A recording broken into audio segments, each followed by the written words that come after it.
हम आप लोगों को बता रहे थे, जैसा कि याद होगा, ट्रांसफार्मर के बारे में। ट्रांसफार्मर क्या है?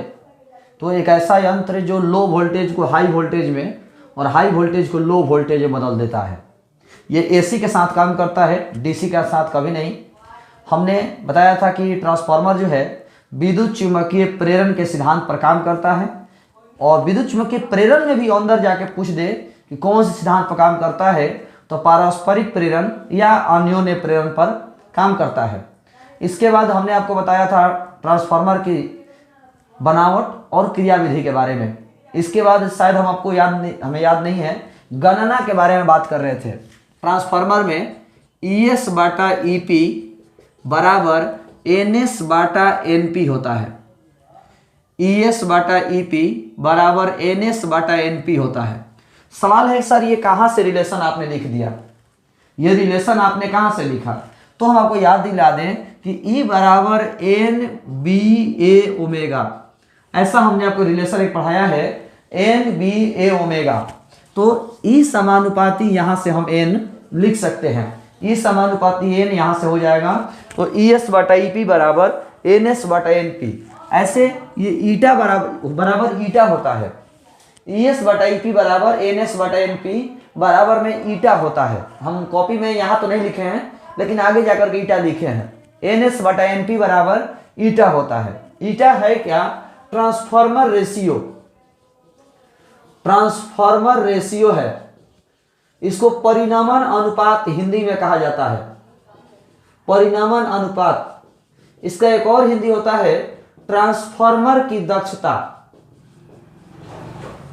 ट्रांसफार्मर की दक्षता ईटा।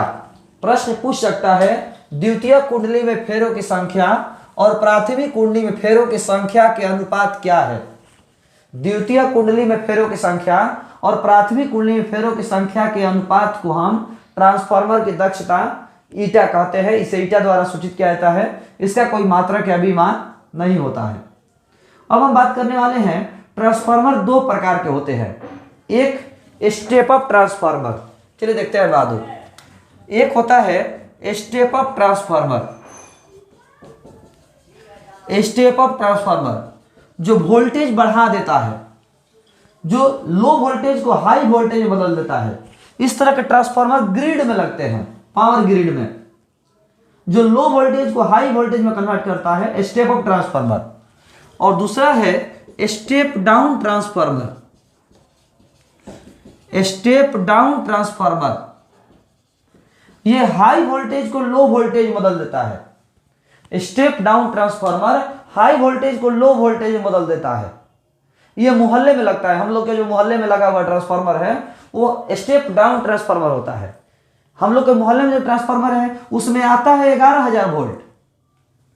हम लोग के जो मोहल्ले में ट्रांसफार्मर लगा है उसमें तार आ रहा है 11,000 वोल्ट का, और हम लोगों को वो देता है 220 वोल्ट, 240 वोल्ट। उसमें एंट्री करता है 11,000 और बाहर निकलता है 220। तो हम लोग के मोहल्ले में स्टेप डाउन ट्रांसफार्मर लगता है। तो स्टेप अप ट्रांसफार्मर जिसमें एंट्री करने वाला कम और बाहर निकलने वाला ज्यादा हो। स्टेप डाउन एंट्री करने वाला ज्यादा और बाहर निकलने वाला कम हो।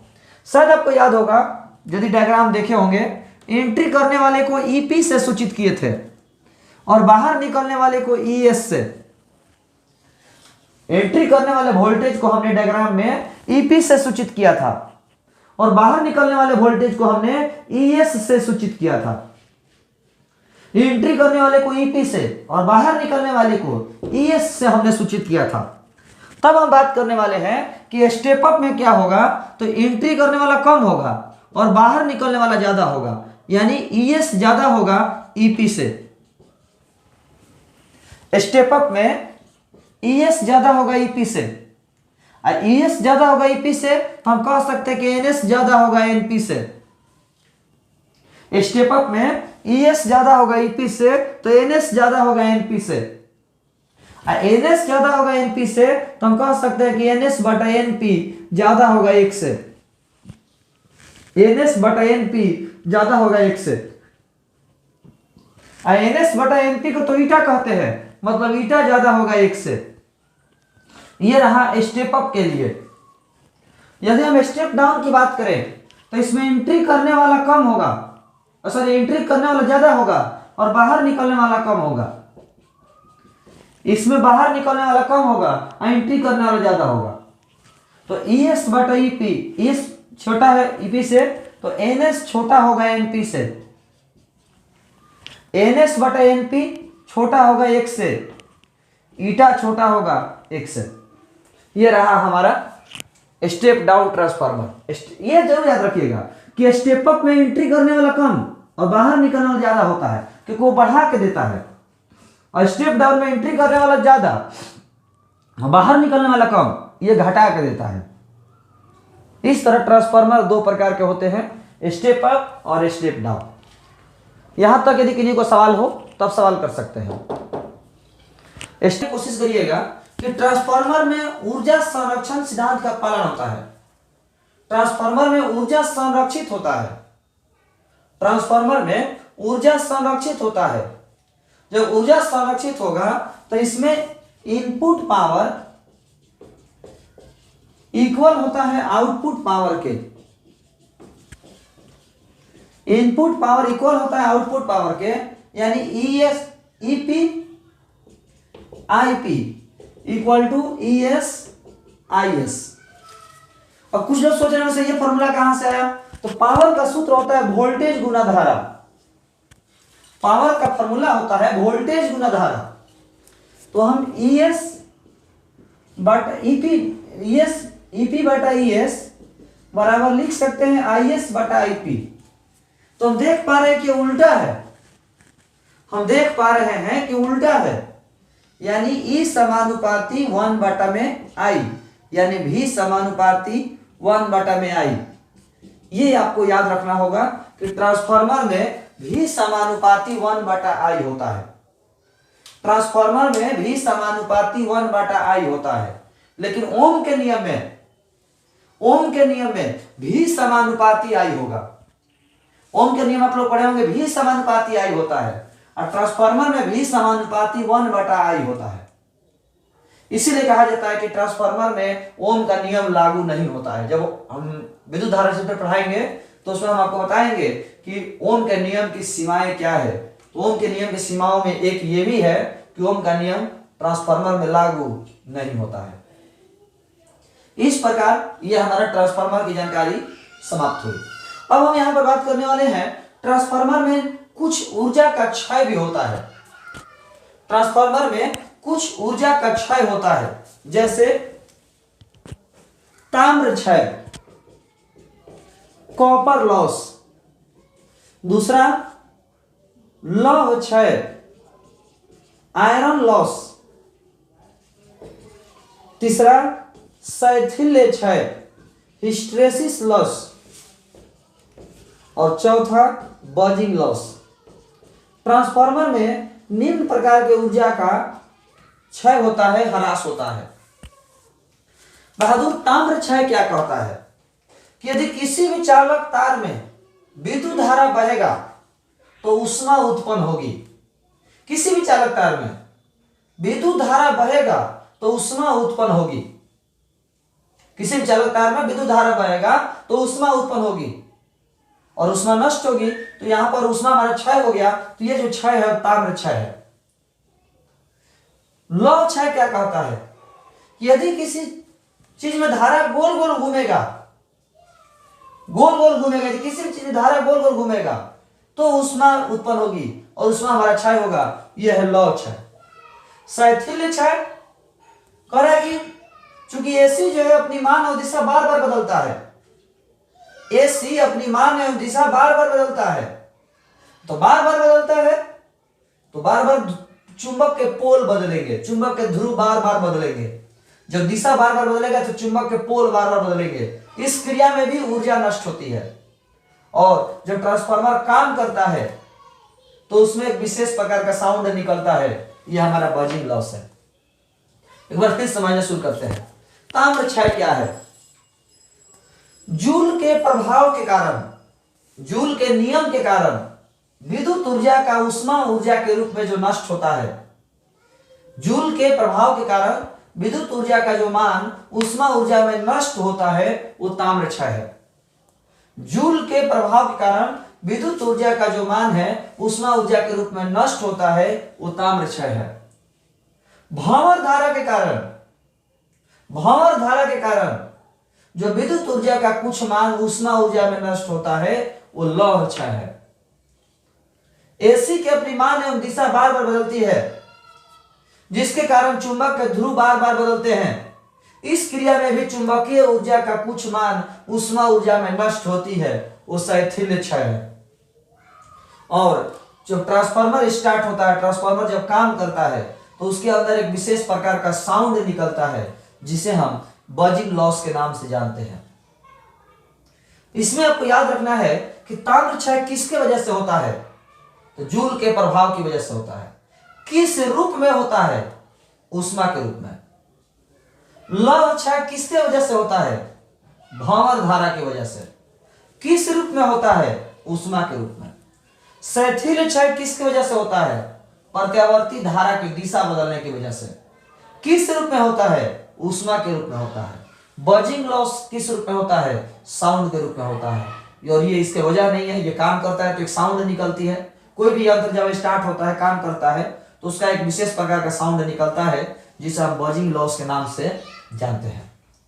यदि किन्हीं को सवाल पूछना है तो सवाल कर सकते हैं। पर एक सवाल ये निकल के आता है कि सर आपने बताया कि ट्रांसफार्मर में ऊर्जा संरक्षण सिद्धांत का पालन होता है। ट्रांसफार्मर में ऊर्जा संरक्षण सिद्धांत का पालन होता है, तो सर यहां पर ऊर्जा का क्षय कैसे हो गया। जब ऊर्जा संरक्षण सिद्धांत का पालन होता है तो यहां पर ऊर्जा क्षय कैसे हो गया, यह सवाल होना चाहिए था कि सर जब ट्रांसफार्मर में ऊर्जा संरक्षित होता है तो यहां पर क्षय कैसे हो गया। तब इसका जवाब ले लीजिए बहादुर कि क्षय होना अलग चीज है, नष्ट होना अलग चीज है। तो यहां पर ऊर्जा नष्ट नहीं होती है, क्षय होती है। यदि नष्ट होता ना तब हम कहते कि संरक्षण सिद्धांत का पालन नहीं करता है। नष्ट होता तब कहते कि संरक्षण सिद्धांत का पालन नहीं होता है। यहां नष्ट नहीं होता है, क्षय होता है। क्या मतलब वो सर, क्षय और नष्ट में क्या अंतर है बहादुर। जैसे मान लीजिए एक छोटा सा एग्जांपल आपको समझाने की कोशिश करते हैं। आपका मार्केट गए और 100 रुपया का नोट गिर गया, तो गिर गया तो आप बहुत दुखी हैं। क्यों दुखी हैं, क्योंकि आपका क्षय हो गया, आपका पैसा का ह्रास हो गया, आपकी पैसा की हानि हो गई। पैसा नष्ट नहीं हुआ, क्षय हुआ है। क्यों नष्ट नहीं हुआ है, क्योंकि वो पैसा किसी और को मिला होगा और वो आदमी पैसा का यूज किया है। इसीलिए आपका दुख इसलिए है, आपका क्षय हुआ क्योंकि उस पैसे का यूज आपने नहीं किया है, इसलिए आपको दुख है। लेकिन वो पैसा तो कोई और इस्तेमाल कर ही लिया है, तो नष्ट नहीं हुआ। लेकिन नष्ट किसको कहते हैं, यदि वो पैसा फट जाता, किसी के यूज में नहीं आता, तो हम कहते कि नष्ट हो गया। गल जाता, पानी में फट गया, पूरा खत्म हो गया, बर्बाद कर दिया, कोई फाड़ दिया, तो हम कहते कि नष्ट हो गया। गांव देहात में आप जाइएगा, पापा कह देंगे जाइए आलू के खेत पटा के आओ। यदि आपके पिताजी कहते हैं कि जाओ बेटा घर खेत पटा के आओ आलू का, और आप खेत पटाने गए, पाइप आपने बोरिंग से कनेक्शन कर दिया, खेत में आप पाइप लेके गए, और हो सकता है आपका पाइप फट जाए और पानी बह जाए, पाइप फट जाए और पानी बह जाए। अब आपके घर पर आप आइएगा तब के पिताजी आपको खूब गाली देंगे, खूब मारेंगे, एक काम नहीं होता, एकदम निकम्मा हो गया है, इससे है वैसे है। क्यों आपके पिताजी बोलने लगे आपको, इसलिए कि आपने पानी बहा दिया है, पानी का क्षय हो गया बहादुर। पानी यहाँ नष्ट नहीं हुआ, क्षय हुआ है। पिताजी आपको लेकिन बोलते हैं, इसलिए बोलते हैं कि आपने पानी नष्ट कर दिया, नहीं बहादुर, पिताजी को दुख पानी के बहने से नहीं है। पिताजी को दुख इस बात का है कि आपने दूसरे का खेत पटा दिया है। यदि जिस खेत में पानी बह गया वो वाला खेत भी आप ही का हो और उसको भी पटाना हो, तो आपके पिताजी आपको नहीं बोलते। जिस खेत में पानी बह गया, यदि वो खेत भी आपका होता और उस खेत को भी पटाना होता, तो आपको पिताजी नहीं बोलते। लेकिन चूंकि दूसरे का खेत पट गया, इसीलिए पिताजी आपको बोलने लगे। यानी आपके पिताजी इसलिए नहीं बोल रहे थे कि पानी बह गया, इसलिए बोल रहे थे कि आपने पैसा बर्बाद कर दिया, क्षय कर दिया, हानि कर दिया, नुकसान कर दिया। तो बहादुर नष्ट हो जाना अलग मैटर है, क्षय होना एक अलग मैटर है। तो यहां पर ऊर्जा का क्षय होता है, ऊर्जा नष्ट नहीं होती है। विद्युत ऊर्जा उष्मा ऊर्जा में चला गया, नष्ट थोड़ी हुआ, रूप बदल लिया, एक ऐसे रूप में चला गया जिसका कोई यूज ही नहीं है। इस तरह से ट्रांसफार्मर में ऊर्जा का क्षय होता है, नष्ट नहीं होता। तो वही यह सवाल होना चाहिए था आप लोगों को कि सर ऊर्जा संरक्षण सिद्धांत का पालन होता है तो ये क्षय किस तरह से है। खैर, इस प्रकार ट्रांसफार्मर हमारा कंप्लीट रूप से समाप्त हुआ। अगला जो हमारा टॉपिक है, एक लॉन्ग क्वेश्चन है, हम उस पर बात करते हैं। अगला हमारा क्वेश्चन है कि विद्युत धारा को दूर तक भेजने के लिए, विद्युत धारा को दूर तक भेजने के लिए एसी का इस्तेमाल होता है, डीसी का नहीं। क्यों? हम विद्युत धारा को दूर तक भेजते हैं, जब आरा से पटना भेजना हो, मतलब कहीं भी दूर भेजना हो, तो हम एसी का इस्तेमाल करते हैं, डीसी नहीं भेजते हैं। ऐसा क्यों? एसी क्यों भेजते हैं, डीसी क्यों नहीं? तो बहादुर, विद्युत धारा को दूर तक भेजने के लिए एसी का इस्तेमाल होता है, इसके निम्न कारण है। पहला कारण है, एसी चालक के स्किन को पकड़कर चलती है। एसी चालक के ऊपर ऊपर चलती है, एसी चालक के ऊपर ऊपर चलती है, चालक के स्किन को पकड़कर चलती है। और जब ऊपर ऊपर चलती है तो इसको रुकावट कम मिलता है, और रुकावट कम मिलेगा तो कम ऊष्मा उत्पन्न होगा, और कम ऊष्मा उत्पन्न होगा तो तार नहीं टूटेगा। लेकिन डीसी चालक के भीतर भीतर होकर चलती है, और जब भीतर भीतर होकर चलेगी तो उसको रुकावट ज्यादा मिलेगा, रुकावट ज्यादा मिलेगा तो ज्यादा ऊष्मा उत्पन्न होगा, और ज्यादा ऊष्मा उत्पन्न होगा तो तार के टूटने की संभावनाएं बहुत ज्यादा होंगी। इसलिए एसी भेजा जाता है, डीसी नहीं। एसी चालक के ऊपर ऊपर चलती है, जिसके वजह से ऊष्मा, उसको रुकावट कम होता है, रुकावट कम होगा तो ऊष्मा कम उत्पन्न होगा, ऊष्मा कम उत्पन्न होगा तो तार नहीं टूटेगा, नहीं गलेगा। लेकिन डीसी चालक के भीतर भीतर चलता है, भीतर भीतर चलेगा तो उसको रुकावट ज़्यादा मिलेगी, रुकावट ज़्यादा मिलेगी तो ज़्यादा ऊष्मा उत्पन्न होगा, ज़्यादा ऊष्मा उत्पन्न होगा, तार के टूटने की संभावना ज़्यादा होगी। दूसरा कारण है, एसी में ट्रांसफार्मर नहीं लगता, सॉरी डीसी में ट्रांसफार्मर नहीं लगता, डीसी में ट्रांसफार्मर नहीं लगता। तो यदि कहीं भी आपको भेजना होगा ना, तो जितना वोल्टेज भेजिएगा उतना ही वोल्टेज इस्तेमाल होगा। जैसे डीसी को भेजना है यदि कहीं पर, तो मोहल्ले में भेजना है 220 वोल्ट, तो आपको ग्रिड से भी 220 भेजना पड़ेगा, जिसमें आपको प्रॉब्लम है। लेकिन एसी में ट्रांसफार्मर लगता है, और एसी में ट्रांसफार्मर लगा के हम लोग क्या करते हैं, तो बहादुर हम जानते हैं कि V समानुपाती 1/I होता है, V समानुपाती 1/I। तो एसी में स्टेप अप ट्रांसफार्मर लगा के धारा बहुत, माने वोल्टेज जो है बहुत अधिक बढ़ा दिया जाता है। एसी स्टेप अप ट्रांसफार्मर लगा के वोल्टेज बहुत ज्यादा बढ़ा दिया जाता है, बहुत ज्यादा बढ़ा दिया जाता है। डीसी में तो ट्रांसफार्मर लगता नहीं है, एसी में स्टेप अप ट्रांसफार्मर लगा के वोल्टेज बहुत ज्यादा बढ़ा देते हैं। वोल्टेज इतना ज्यादा हो जाता है तो धारा कम हो जाता है, और जब धारा कम होगा तो जूल का नियम कहता है कि H समानुपाती I²। जब धारा कम होगा तो ऊष्मा कम होगा, जब धारा कम होगा तो ऊष्मा कम होगा। फिर से एक बार, वोल्टेज बहुत ज्यादा बढ़ा देंगे तो धारा कम हो जाएगा, धारा कम होगा तो ऊष्मा कम होगा, ऊष्मा कम होगा तो तार के टूटने की, गलने की संभावनाएं बहुत कम होंगी। यही वजह है, यही कारण है कि जब हम लोग कहीं दूर विद्युत धारा भेजते हैं, एसी भेजते हैं, तो उसका वोल्टेज बढ़ा के भेजा। तो सोच के देखिए, यदि इस तरह की बातें होती, हम लोग ग्रिड से ही 220 वोल्ट भेज देते। जब हमको 220 वोल्ट की जरूरत थी तो 220 वोल्ट ही भेज देते ग्रिड में से डायरेक्ट। ये मोहल्ले में ट्रांसफार्मर लगाने की क्या जरूरत थी? लेकिन बहादुर जरूरत है। जब ग्रिड से हम 220 वोल्ट भेजते तो वोल्टेज जब कम होता तो धारा ज्यादा उत्पन्न होता, धारा ज्यादा होता तो ऊष्मा ज्यादा होता, ऊष्मा ज्यादा होता तो रोज तार टूटा रहता, तार टूटने की समस्याएं बहुत ज्यादा होती, जो ज्यादा खतरनाक होता है। इसीलिए हम लोग ग्रिड से वोल्टेज बढ़ा के भेज देते हैं, स्टेप अप ट्रांसफार्मर का इस्तेमाल करके वहां वोल्टेज बहुत ज्यादा बढ़ा देते हैं, वोल्टेज बढ़ा करके धारा कम कर देते हैं, धारा कम होगा तो ऊष्मा कम होता है। आप देखे होंगे जो आरा से पटना जो मेन लाइन जा रहा है उसका वोल्टेज जानते हैं, उसका voltage 60,000 volt, 2.5 lakh 3 lakh voltage तक भेजा जाता है।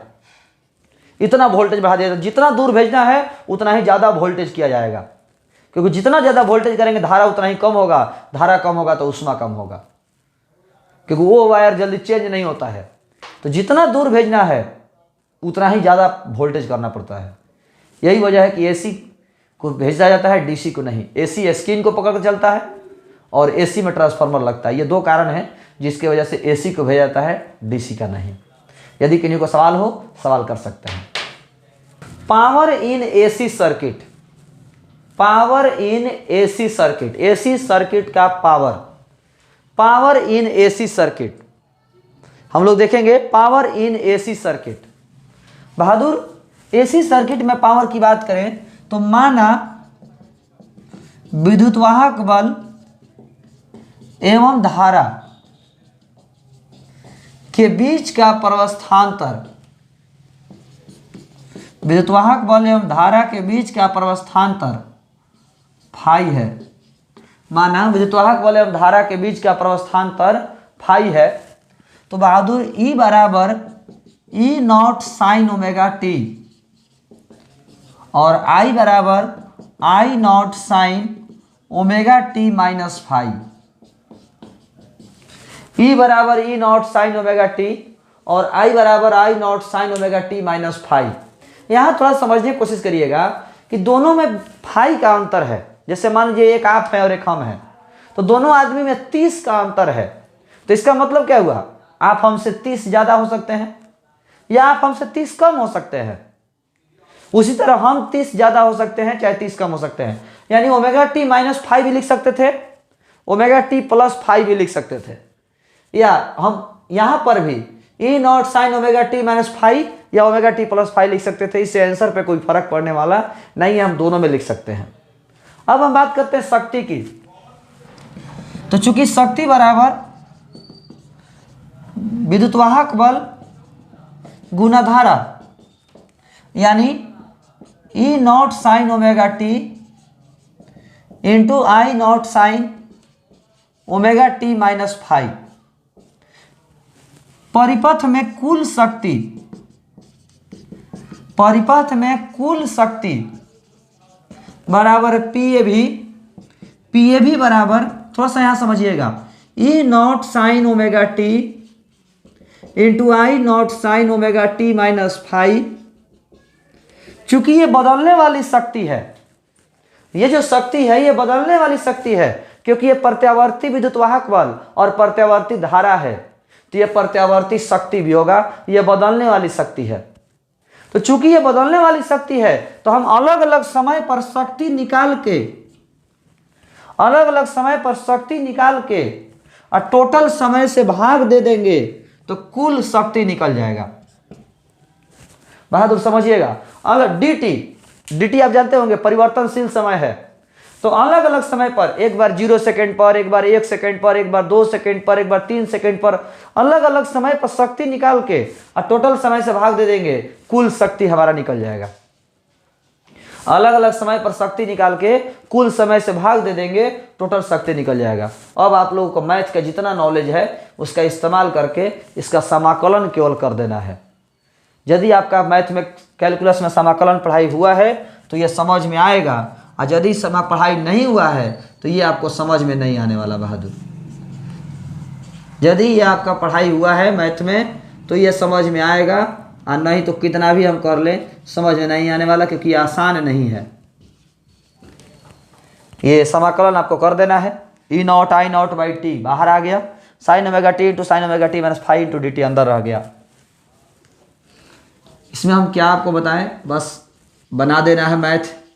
E naught I naught by t 0 से t sine omega t into sine omega t minus five को लिख सकते हैं sine a into cos b minus cos a into sine b, sine a into cos b into cos a minus sine b, sine a into cos b minus cos a into sine B.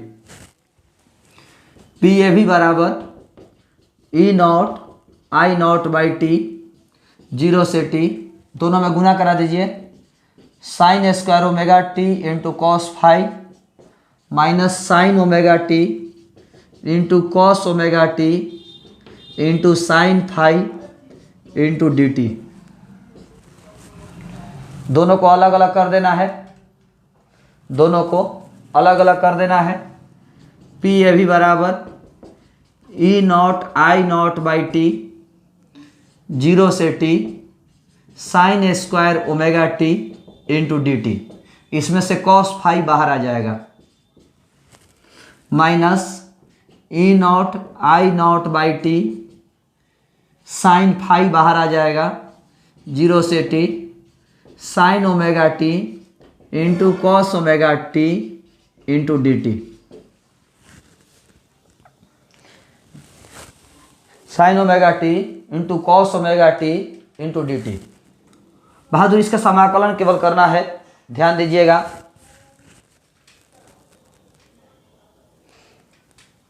इसके समाकलन को ध्यान देंगे आप लोग, ये हम copy में देखिएगा, आप लोग प्रैक्टिस कीजिएगा खुद से बना करके। फिजिक्स यहीं तक था, इसके आगे आपका मैथ है। अब जितना आपका मैथ बेहतरीन है उस हिसाब से बनाइए। जिनका मैथ जिस तरह का है, जिस लेवल का है, उस हिसाब से आप बनाइए, कोई बड़ी बात नहीं है।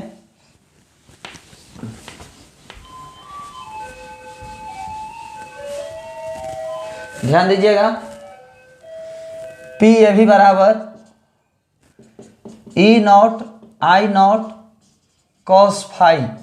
यहाँ पर 2 से यहाँ गुना 2 से यहाँ, इसमें भी 2 से यहाँ और 2 से यहाँ कर दीजिए। तो E naught I naught cos phi by 2t, 0 से t, 2 sine square omega t को हम लिख सकते हैं 1 minus cos 2 omega t into d t, minus E naught I naught sine phi by 2t, 0 से t, sine 2 omega t into d t, sine 2 omega t into d t, sine 2 omega t into d t. अब आप लोग ध्यान दीजिएगा, शायद आप math में पढ़े होंगे, एक पूर्ण आवर्त में साइन थीटा और कॉस थीटा का समाकलन शून्य होता है। एक पूर्ण आवर्त में साइन थीटा और कॉस थीटा का समाकलन शून्य होता है। इसलिए आप यहां देखें, ये साइन थीटा का समाकलन किया हुआ है। ध्यान दीजिएगा आप लोग, यहां पर साइन थीटा का समाकलन है, साइन 2 थीटा लिखा हुआ है।